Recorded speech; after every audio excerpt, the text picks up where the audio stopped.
أتمنى أن تكونوا بصحة جيدة. اعوجاج الساقين عند المواليد هو ناتج عن التواء الرجلين في بطن الأم. هو تشوه خلقي أضحى شائعا بشكل كبير في السنوات الأخيرة.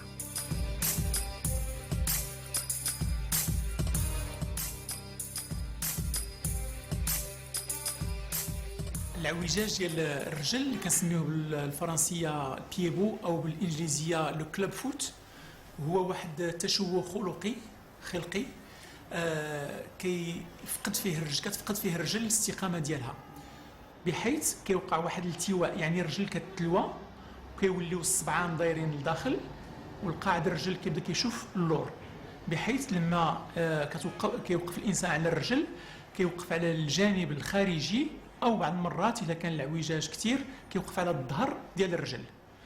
هذا التشوه كثير، الشيوع ديالو كثير في العالم كله وبالاخص عندنا في المغرب، بحيث كنعتبروا ان النسبه الشيوع ديالو كتقارب 1000 في واحد في 1000 ولاده.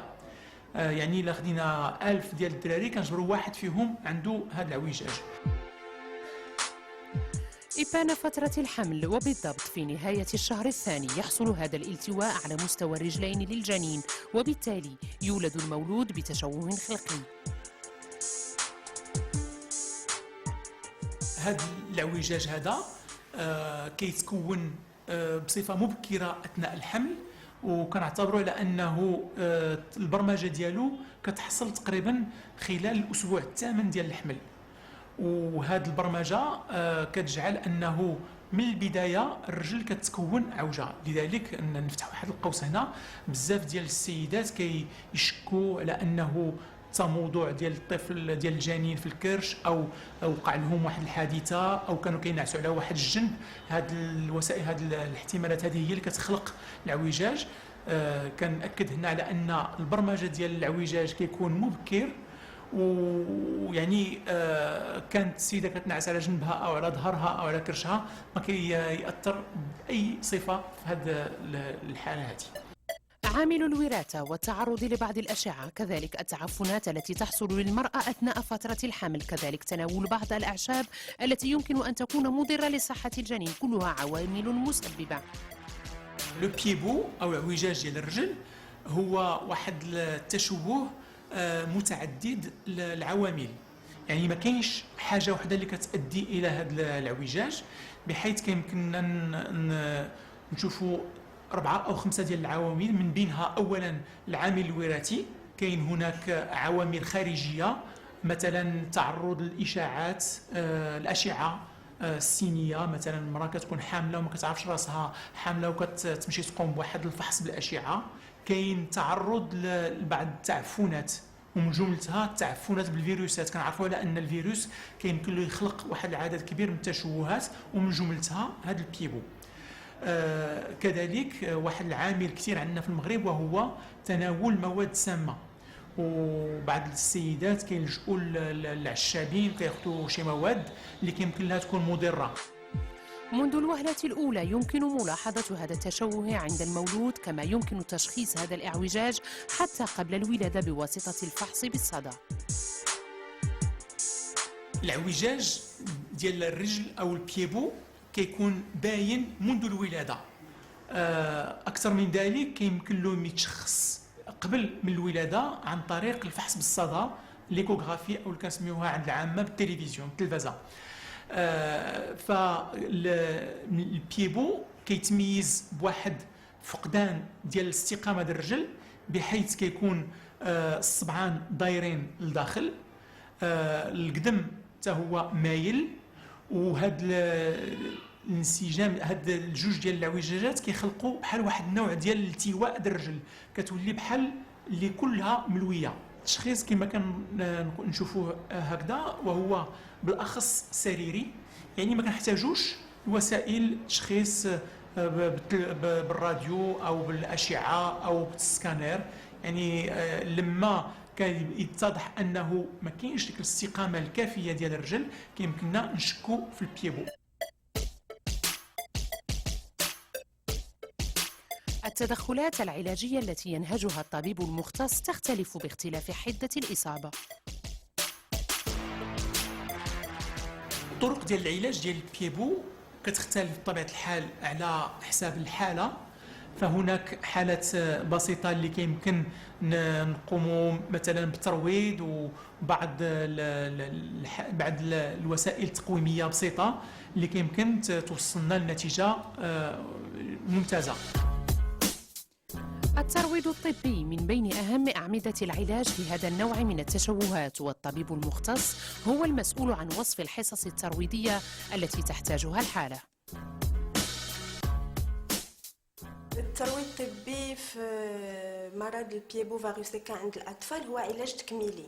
فلو شيروجيان اورثوبيديست بيدياتر هو اللي كيحدد نوع الحالة ديال لو بيبو، هو اللي كيحدد نوع العلاج، وهو اللي كيحدد واش هاد الحالة كيكون كتحتاج للترويض أم لا.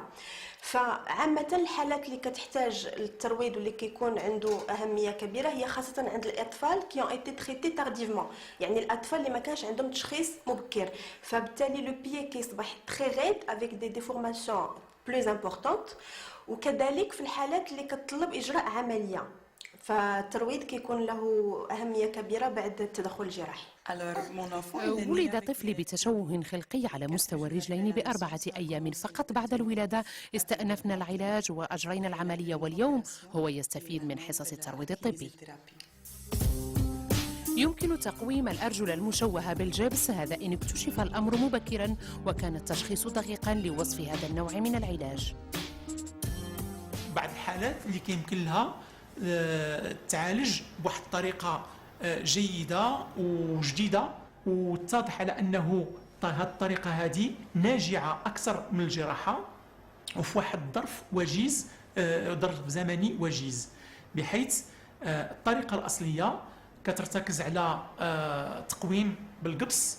كنقوموا بوضع واحد القبس مدة 15 يوم وكنبدلوه على كل 15 يوم، وكل مرة كنحاولوا نقوموا الرجل ونقادوها أكثر. هذه الطريقة هذه كتمتاز أولا بالسهولة ديالها، ثانيا بالثمن ديالها غير مكلف إذا قارنا مثلا مع الجراحة، كذلك بالفترة الوجيزة بحيث ما كتكونش فيه معاناة لا للطفل ولا الأسرة ديالو. في خلال 2.5 شهر كيمكننا نتوصلوا لاستقامة تقريبا 100% ديال الرجل.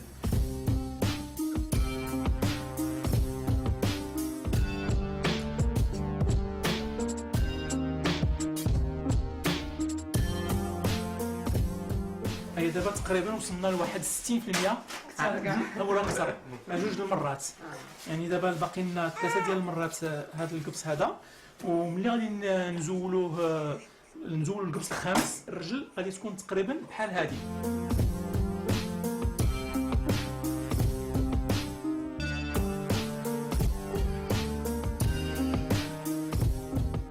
إلا شفنا البرنامج كله كيدوم ديال القبس كيدوم تقريبا 2.5 شهر، يعني 15 يوم في كل واحد. 5 المرات هي 2.5 شهر.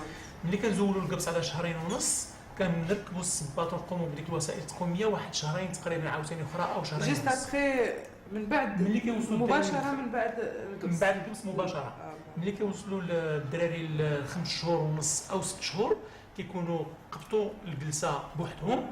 في هذيك الفتره كنديروا لهم صباط عادي وكنبداو نلبسوه بالمقلوب، يعني الرجل اليمين في اليسار واليسار في اليمين، وكنديروهم في اليوبالا، لان الوقوف هو الوسيله الناجعه اللي كتثبت الاستقامه اللي وصلنا لها بهذه الطريقه هذه.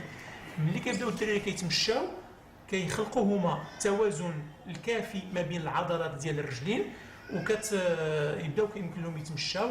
وهذيك الفتره ملي كنوصلوا لهذه المرحله وما رجعتش الرجل كتكون عندنا تقريبا واحد 90% ديال الحدود باش ما تكونش عمليه بصفه نهائيه. يمكن تجاوز التدخل الجراحي بواسطة هذا التقويم الذي يستوجب أن يكون في مرحلة مبكرة لإبداء نجاعته. أول مرة كنسمع بهذا المرض مع بنتي، يعني على نيسونس تزادت بهكا بهاد العوجاج في الرجل ديالها. من بعد ملي سمعتو عادي يعني تقبلت، والحمد لله هادشي ديال الله سبحانه وتعالى. من بعد يعني ابخي ان سومان ابخي لا نيسونس بديت العلاج مع بروفيسور رفاس. نعود إلى عامل الترويض الطبي والذي يتدرج إلى مراحل تخص العلاج، ولكل مرحلة وسائلها وطرقها في التقويم.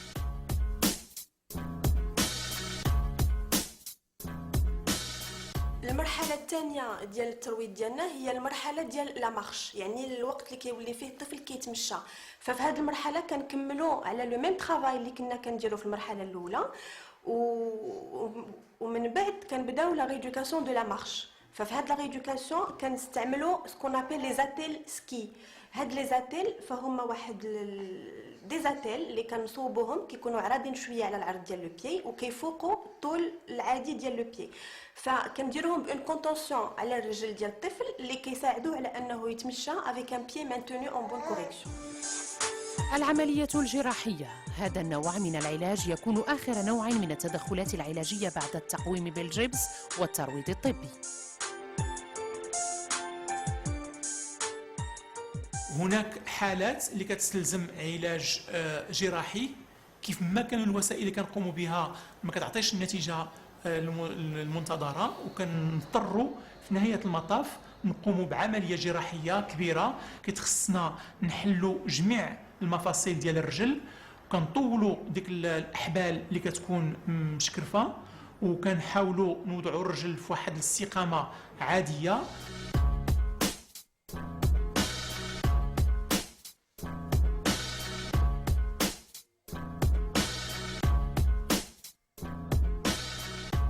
بعض الحالات كتستلزم علاج جراحي، وهذا العلاج كيهدف اما التقويم النهائي للرجل او معالجه بعض المخلفات ديال الاعوجاج الاصلي. الجراحه فيها عده عمليات ولا عمليات مختلفه، يعني كل حاله كتستدعي واحد النوع ديال الوسائل الجراحيه. هذا بالنسبة للمواليد والأطفال، لكن ماذا عن الكبار الذين يعانون من اعوجاج على مستوى الرجلين ولظروف ما تم ترك هذا التشوه منذ الولادة؟ لو بيبو عند الناس الكبار ما يمكنلهمش، ما تيكونش عندهم الامكانيات باش يداوهم ملي تيكونوا صغار، ولا تيخليوها بلا علاج، تيجيو عندنا من بعد و رجليهم تتكون معوجه بزاف، تدور لهم بزاف. وهذا العلاج ديال لو بيبو عند الناس الكبار كاين عمليات باش تنرجعوا الرجل فلاكس باش ما تبقاش معوجه، وتنسوديو العظم الفوقاني مع التحتاني باش الرجل تبقى مسطره فلاكس. وبهاد العمليات ما تبقاش الالم في الرجل، وثانيا ما تبقاوش يعرجوا. نعود إلى هذا التشوه الخلقي عند الأطفال، ونعود إلى عنصر التشخيص المبكر، فكلما كان التدخل مبكراً كان العلاج ممكناً. التشخيص ديال البيبو طرأ عليه واحد التغيير خلال 30 سنة الماضية، بحيث في نهاية السبعينات بداية الثمانينات لما أنا شخصياً بديت مزاولة هذا الاختصاص، جل الأطفال كنا كنشوفوهم ما فوق السنة أو عام ونص، وشفنا أطفال جاو أول مرة للعلاج على 13 أو 14 سنة. الظروف الاجتماعية تغيرات الحمد لله، واللجوء أو الولوج إلى العلاج ولا أسهل، بحيث حاليا 90% ديال الحالات اللي كنشوفوهم كيجيونا خلال 3 شهور الأولى بعد الولادة. التهيئ التدريجي للوالدين وخصوصا الأم ضروري، فللطبيب المختص الدور الكبير في وصف الداء وتبسيطه وإيجاد الدواء في المراحل المبكرة بعد الولادة. إلى تم التشخيص، وهذا هو المزية الوحيدة ديال التشخيص ما قبل الولادة في الفترات ما قبل الولادة، وهو أنه كيتعلم الأم بواحد الطريقة تدريجية على أنه يمكن يكون الاعوجاج، ومن بعد كنقوموا من بعد اسابيع عاوتاني بفحص اخر كنقولوا الاعوجاج كاين، وكنقولوا عاود الاعوجاج من واحد النوع. كتكون تهيئ تدريجي وكتكون تهيئ نفساني، بحيث في اثناء الولاده كيمكن كما حصل لنا بعض الحالات السيده الحامل مع الزوج ديالها كيجيو قبل من الولاده وكيقوموا بواحد كونسلطاسيون، لان نعرفوا ان الطفل عنده واحد العوجاج، وكيطلبوا منا نفسروا لهم شنو هو المرض، وشنو هما المخلفات ديالو، وشنو هما وسائل العلاج، وكي غادي تكون النتيجه. يعني هادشي كله تذكرنا عليه قبل ما يجينا المولود الجديد، فلما كيوصل كيكون كل شيء مهيأ. لحسن الحظ تم التوصل إلى حلول علاجية في مراحل مبكرة، ولم يعد هذا التشوه الخلقي باد بشكل كبير بفضل التدخلات العلاجية، والتي كلما كانت مبكرة أبدت نجاعتها.